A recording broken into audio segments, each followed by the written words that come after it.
मैं हूं मोहम्मद आमिर, पत्तों की तहसील रिपोर्टर वाइस न्यूज।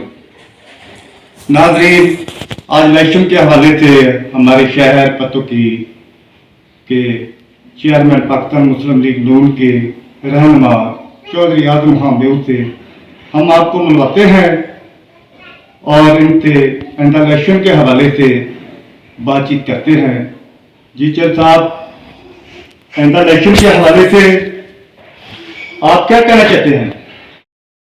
बिस्मिल्लाहिर्रहमानिर्रहीम। मेरा नाम कंवर आजम याद खान है, यूसुफ 83 का यूनियन कौंसिल चेयरमैन PPF 83 मेरा हल्का। मेरा ताल्लुक नून लीग मुस्लिम लीग नून से है। मैं राणा मोहम्मद अयाज और राणा सिकंदर अयाज से हमारे लीडर हैं। हम उन पर मुकम्मल एतमाद का इजहार करते हैं। जहाँ तक इस मुल्क के हालात के बारे में आपने इलेक्शन के बारे में बात की है, मैं ये समझता हूँ कि इस मुल्क की तरक्की और मुल्क को इस दलदल से निकालने, बहरान से निकालना मुस्लिम लीग नून, नवाज शरीफ और शहबाज शरीफ जो है ये हमारे कायद लीडर हैं, यही इस मुल्क को संभाल सकते हैं। इस 4.5 साल के दौर से पहले जो मुस्लिम लीग नून की हुकूमत थी, उस वक़्त मुल्क में खुशहाली थी, अमन व अमान था, कारोबार भी ठीक चल रही थी, पैसे की फरावानी थी, मुल्क तरक्की कर रहा था। जी जी।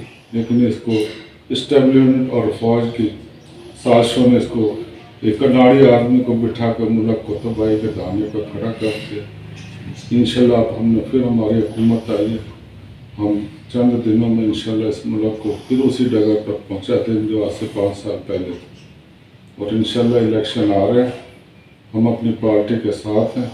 अपने लीडर राणा मोहम्मद अयाज और राणा सिकंदर अयाज की क़यादत को मुकम्मल एतमाद करते हैं और इंशाल्लाह हम पार्टी जो भी जिम्मेदारी हम पर लगाएगी, हम मनोवान अपनी जान माल और पार्टी के लिए कुर्बानी करेंगे इंशाल्लाह, और कामयाब करेंगे मुस्लिम इस हल्के से।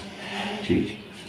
नाज़रीन, मुझे उम्मीद है कि इलेक्शन के हवाले से पाकिस्तान मुस्लिम लीग नून जीतने के बहुत चांस नजर आ रहे हैं। शुक्रिया। मोहम्मद आमिर, वाइस न्यूज, तहसील रिपोर्टर पत्तों की।